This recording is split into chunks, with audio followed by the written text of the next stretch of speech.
a young perspective on hot-button issues around the world. This is The Hub. Delegations from China and the United States have just concluded the latest round of economic and trade consultations in Paris. According to China's international trade representative, the talks were candid, in-depth, and constructive. Both sides agreed that stable China-U.S. economic and trade relations are beneficial, not only to the two countries, but also to the global economy. The two delegations also discussed establishing new bilateral working mechanisms on trade and investment, aimed at promoting cooperation and improving communication between the world's two largest economies. So what should we make of this latest round of talks? Are they a step towards stabilizing one of the world's most consequential economic relationships? And in a fragile global economy, how much stability can or must the world expect from China and the United States? Joining us from Portland, Oregon, we have Liang Yan, Kramer Chair Professor of Economics at Willamette University and non-resident senior fellow at the Boston University's Global Development Policy Center. From New York, we have Anthony Chen, Global Chief Economist at Chen Economics and former Chief Economist at JP Morgan Chase. And here with us in the Beijing studio, we have Professor Liu Baocheng, Dean of the Center for International Business Ethics at the University of International Business and Economics. Welcome to all of you. Liang Yan, let me go to you first, if I may. The Paris talks were characterized by the Chinese side as candid, in-depth, and constructive. The Chinese side said that initial consensus was made, further consultations will be conducted on top of this potentially new working group on trade and investment. What do you make of what's been achieved in Paris? Yeah, good to be with you, Wang Guan, and panelists. So I do believe this talk has been candid and also in depth as well as constructive. I think that both sides have met already 5 times last year, and they had the deliverables that eventually laid the groundwork for the Busan summit between President Xi and President Trump. So I think that continuing with that sort of stable trade relationships, now the two sides again talked about concerns, right, regarding trade and investment. There, like you mentioned, they established a working group that will continue to promote the so-called Board of Trade and Board of Investment to promote the kinds of bilateral relations and try to stabilize the relationship. So I think that these are technical progress, right, or progress on some of the technical issues. Now that said, I think the bigger picture is that China believes stabilizing the two sides' relationship is beneficial, but also responsible thing to do for the global economy. But I think from the Trump administration, they are in the same time, right? They are imposing the Section 301 tariff investigations on 16 trading partners, including China, on the so-called excess capacity issues, and also Section 301 on 60 trading partners on the so-called forced labor issues. So Trump being Trump, I think there's still a lot of uncertainty and potential, unpredictability in terms of relationships. But that said, I think that Trump should know at this point, right, with the military entanglement and also economic fallouts, there are a lot of constraints on his part. And also, I think he understands that China has the card. So while I'm not sanguine about major breakthroughs, I do believe that there will be stabilization of the relationships. And I don't think there will be, some major escalation of trade tensions going forward. Indeed, stabilization is key. Now, Anthony, the initial response from the Chinese side and also the United States side have been generally positive.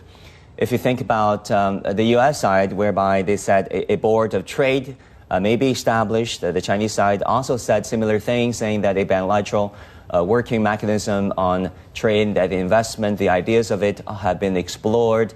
The two sides will keep talking.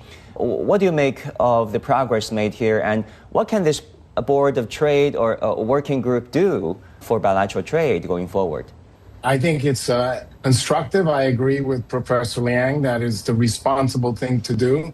What you see is the two countries really coming together. This bilateral working relationship is important because the risk of not meeting each other halfway or certainly not agreeing with each other is the cost of lost output. The International Monetary Fund says that global fragmentation costs as much as 7% of world GDP. But the reason why I think this bilateral group is important is because it really prevents this problems or trade escalation problems to get out of hand. And remember that last year when they got out of hand, these tariffs went up over 100% and essentially trade ceased to occur. And when that happens, output is lost for both of the countries, and it also impacts other countries of the world. So I think it's important that when you have this working relationship, if it were to come to fruition, you basically de-escalate the risk of these problems getting out of control. I also want to ask Professor Liu. Professor Liu, you have been studying China-U.S. trade relations and China's trade relations with the world for over 30 years. What do you think is the most important result of this round of China-U.S. trade consultations in Paris? Well, I think first to consolidate the results of a number of trade talks, and particularly the consensus built in Busan between President Xi and Donald Trump. That's there to set the tone, but further discussion will be there to delve into the mineral supply issue, the agricultural purchase issue, and also relaxation of technology restriction, etc. So that's there to balance the global trade, and most important of all, I think, to restore the institutionalized the dialogue mechanism is very important, because we used to have the Strategic Economic Dialogue and the GCCT, the Joint Commission for Commerce.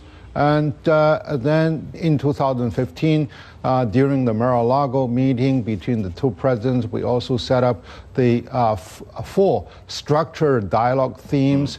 But that has been installed for so many years, and now it is really time that instead of to address on ad hoc basis on certain issues, so now to propose the trade and investment mechanisms for dialogue. We may not really have a whole lot of breakthrough or the holistic approach, but to address certain outstanding issues on a fundamental and strategic fashion.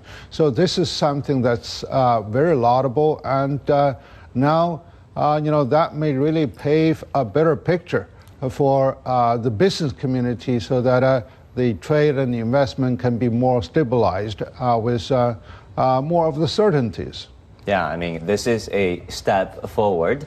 Now, Anthony, Washington recently launched a Section 301 investigations targeting multiple economies, including China, over alleged labor concerns. I mean, this is a standard practice of Trump, then Biden, and then Trump again, using old laws and then older laws to target their trading partners. China, of course, responded by saying that China has been consistent in opposing such unilateral probes, using these old trade laws as pretext against its trading partners for advantage of the United States. So what China considers a thinly veiled economic and trade nationalism. What do you make of all these trade investigations amidst the China-U.S. trade dialogue? I think it really shows a level of inconsistency as you deal with these trade issues. And the reason I say that is because you had the IEEPA tariffs that were the emergency tariffs. They were outlawed, of course, by the Supreme Court. And now, almost overnight, the United States just simply switched and said, well, we'll use Section 301. And Section 301, of course, is a unilateral action, and that almost speaks against cooperation between both countries. One of the reasons to have this so-called bilateral working relationship is that when there are trade disputes, you basically bring them to the table and you resolve them. If you use Section 301, you're basically saying, I can't talk to the other country. I'm simply going to take a unilateral action. So that, I think, is the wrong step, and there's something that is strongly opposed by China. And of course, China also opposes the fact that it almost seemed like they were just simply substituting 301 for the outlawed IEEPA tariffs. And by the way, the tariff on Section 301 is supposed to deal with imbalances of the balance of payments. And what we don't have a problem with the balance of payment, because when a country does have that problem, it means they can't go into the capital markets. They have problems, so they have to correct it with these tariffs. We don't have any problem going into the financial markets. The government borrows and things like that. It's simply viewed by China and perhaps by other countries as an excuse to impose new tariffs, and that is something that is not something that should be occurring. I mean, there's so much room for creatively interpreting or reinterpreting laws that date back half a century. Now, Liang Yan, China remains the indispensable hub of global industrial chains. In your view, to what extent are these unilateral trade actions, like the new tariffs or investigations, creating an unsustainable uncertainty tax for global businesses? Yeah, I think that the way that Donald Trump rolled out these tariffs, and I agree with, Anthony, right, is very inconsistent.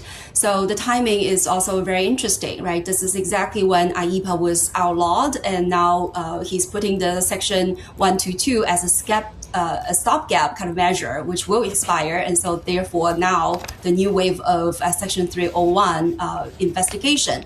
So I think this does increase a lot, in terms of uncertainty in the United States. Let's not forget the business community is still applying for the $166 billion of tariff that they have paid previously. And now the Trump administration said by manual, refund, this will take them 4.4 million hours, which, by the way, that's like 505 years if you do 24/7. Yeah. So I think that already, right, has a lot of uncertainties and entangles the businesses in this lengthy and costly legal process. Now, with these other tariffs, again, it will be on different sectors, on different products, on different countries, with varying rates. And that, again, imposes a lot of uncertainties on the business community because they don't know how to rearrange their supply chain and how to, when they should start the investments in where, in what sectors. And that is on top of all the uncertainties that are now already hovering in the United States economy, but also the global economy. We're talking about major, oil shock. We're also talking about international supply chain disruptions. You're hearing the fertilizer price has gone up. There's shortages in some of the key ingredients going into the production of plastic.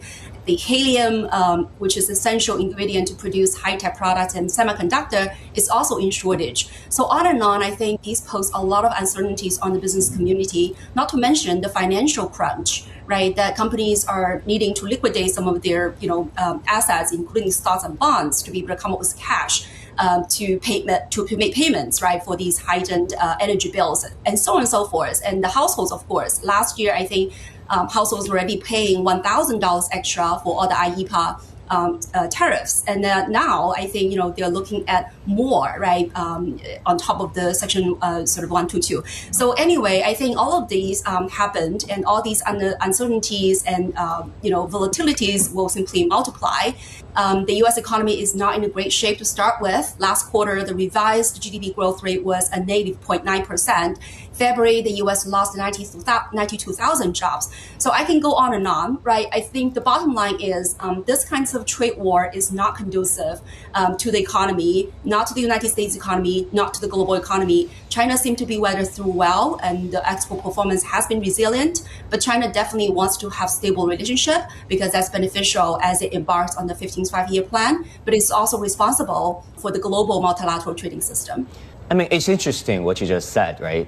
It's not just the economic fundamentals of the United States. I mean, consumers are suffering. And also, if you look at the trade deficit that Trump pledged to reduce, the United States trade deficit with China reduced by 25%, but its the tariff deficit went up with countries such as Mexico and South Korea. So it did almost nothing when it comes to reducing America's overall trade deficit with other countries. Now, Professor Liu, I'll come back to you, Liang Yan, but Professor Liu, looking ahead to the 15th five-year plan, that is the organizing principle guiding China's economic growth for the next 5 years and beyond.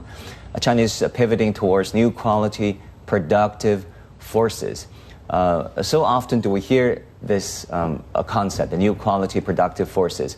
What do you think exactly will it do to China's economy going forward? Well, I think in the next 5-year plan, which is beginning from this year, there will be three major dimensions for China to construct its new productive forces. One, of course, is technological innovation that can really bring up artificial intelligence, big data, and take advantage of all the digital landscape. And, of course, the biotechnologies, etc. And second is really the institutional reform that is there to bring up more of the talents to be able to cope with the rising demand of the labor force for high quality and high skill sets. And third is there to really to integrate the Chinese domestic market by eliminating some of the regional barriers between different provinces, different counties even, so that the cost of doing business can be further reduced in order to boost the efficiency. So it's more of a holistic approach between economic growth versus environmental quality and also the entitlement of the people. So that's something very challenging, but I think it's highly achievable given the stable leadership and given the drive of the Chinese, the diligence and also the economic clusters that we force with unique advantages. There has been predictability when it comes to China's policy environment that is recognized by experts around the world. And I think the upcoming CDF, a major policy dialogue in Beijing, will speak volume to that. Last year's event, drew major entrepreneurs from the United States, Europe, as well as ASEAN countries and beyond. Now, Liang Yan, I think I was cutting you when you were about to finish your thoughts on trade issues. Right. I was just going to echo you that the U.S. is the deficit in trading goods that has gone up to $1.24 trillion, which is about 2% increase from the previous year. So you're right. I think a lot of these tariffs are not really achieving any of the sort of the stated objectives of Trump. Right. It is not creating more manufacturing jobs. As a matter of fact, I think from January last year to December, the U.S. lost 88,000 manufacturing jobs. And you're right, the trade deficit has not diminished, it widened. So all of these just show that the tariff is not being really useful as far as these economic objectives are. That said, I do think that Trump believes that using tariffs can boost its leverage. But again, I think after last year's escalation and de-escalation, I think Trump should know better, right? That China actually has a lot of leverage. The rare earth mineral and magnets being one, but there are way more than that, right? As you mentioned, China is a very important node in the global supply chain, and so that I think is still a very important to consider as far as when Trump is imposing tariffs. But again, we can only hope that rationality would prevail in the White House, and that is a big if. I mean, rationality is, in rare supply these days, especially when you think about geopolitics. Now, Anthony, how would you assess the fundamentals of the U.S. economy at this point? I think the fundamentals do suggest that you're seeing a little bit of a slowdown, as Professor Liang mentioned. The fourth quarter number was revised down to 0.7%, revised negatively. And of course, for this year, because of the war conflict with Iran, the economy is likely to also suffer to some extent. I don't think it's necessarily going to be a super bad year or even a recession, but growth will slow down. I'm looking for economic growth in the United States to slow down to somewhere in the neighborhood of about 2.5%. Now, keep in mind that 2 years ago, we were growing the economy at 2.8%. And with this downward revision now, the real GDP in 2025 was about 2.1%. So we may go up to 2.5%, but that's a very, very soft number compared to numbers that the Trump administration has thrown out. And in fact, at one point, President Trump, in an interview, said that he would like to see the U.S. economy growing at 15% on a yearly basis. Obviously, most economists swallowed deeply when they heard that, because in order to grow, you need productivity and you need population growth. Population growth is not very rapid. And yes, with artificial intelligence, you might be able to squeeze productivity to grow say maybe even 3%, but to get to 15 is pretty hard. But again, the economy is under significant pressure. We do have an affordability issue in the United States. There are people at the lower end that are struggling. So it is a challenging economy, there's no doubt. And now price pressures are likely to intensify, certainly during the first half of the year. And some of it is likely to even spill over into the second half of the year also. If you think about it, China-U.S. economic relations are pivotal to the global economy. Now, Professor Liu, China's Foreign Minister Wang Yi, sends a clear signal to the United States and as well as China's other trading partners that China wants the year 2026 to be a year of stable, healthy, and predictable China-U.S. relations. China has been very consistent about that, emphasizing that over and over again. You've seen China's stance, made clear by the Chinese trade representatives in Paris this time, that it wants a stable and predictable trading relations. I mean, what kind of a China-U.S. economic relations can realistically be expected right now that can, serve the global economy? With the two biggest economies, we are talking about nearly $600 billion US dollars in trade, and for the U.S. investment into China is already exceeded on cumulative basis of $1 trillion US dollars, and over 60,000 American firms are parked in China to work with the Chinese partners. So this level of interdependence cannot really be significantly severed by any political will, even if they want to. And now a constructive relationship is really a very healthy one that's not only to help both China and the United States in their economic growth and mutual trust, but also it's more of a responsibility to the entire world, given all the geopolitical chaos that is going on, because after all, these two economies take roughly 40% of the whole world GDP. So, much of the expectation around the global community is the leadership will have to deliver rationality, responsibility, and predictability towards the business environment, so that people can really be there to enjoy the existing efforts and existing framework that has been set up over the last half a decade, half a century, with regard to peace and development. So this is something of a very stabilizing forces, and much of the expectations are still there hanging. I mean, the two sides, after the trade consultations, the latest round in Paris, express hope that they can at least manage China-U.S. trading relations from spiraling out of control. Now, Liang Yan, what are your expectations for China-U.S. economic relations going forward? Well, again, I think China's position has been always consistent, right? Peaceful coexistence is the bottom line, and both sides should still try to manage their differences and try to strive for room for further cooperation. So I think when it comes to the so-called Board of Trade, they're trying to explore, trading areas and items where they don't infringe on, for example, national security concerns and whatnot. So I believe this means, more trade in agricultural products and some of the low-tech or some other, the less contentious kind of areas. And then when it comes to investment, again, I think there's plenty of room for exploration. I think the United States is always wary about, China's softwares and some other, highly competitive products. But that said, I think they, at the same time, want Chinese investments to create jobs in the United States and potentially share some technologies. So I think there is room for both sides to creatively trying to manage their differences, but also really to take the responsibility, right, to stabilize the relationships. And again, I think this is beneficial for both sides, but it is also responsible to uphold the global, trading system and investment system amid all these international volatilities and uncertainties.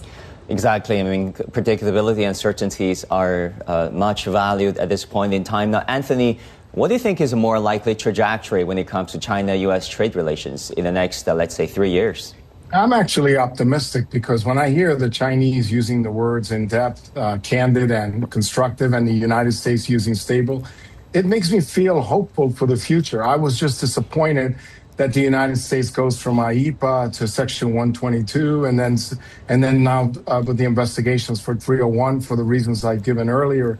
But again, when I hear this kind of language, and when I hear them talking about a bilateral group to resolve differences, it gives me hope that even though there are these temporary setbacks, that longer term, cooler heads will prevail and both countries will realize the importance of the trading relationship between China and the United States as a reason for hope and success for both countries if both countries stay on track. With that, we come to the close of this edition of The Hub on CGTN. Thank you so much for tuning in. I'm Wang Guan in Beijing. I'll see you again soon. You've been listening to programs from CGTN Radio. CGTN Radio. We invite you to visit us online for more audio, pictures, and in-depth reports. At radio.cgtn.com, you can access a wide range of programs and find your favorite news, talk, features, entertainment shows, and podcasts. Hear the difference with CGTN Radio.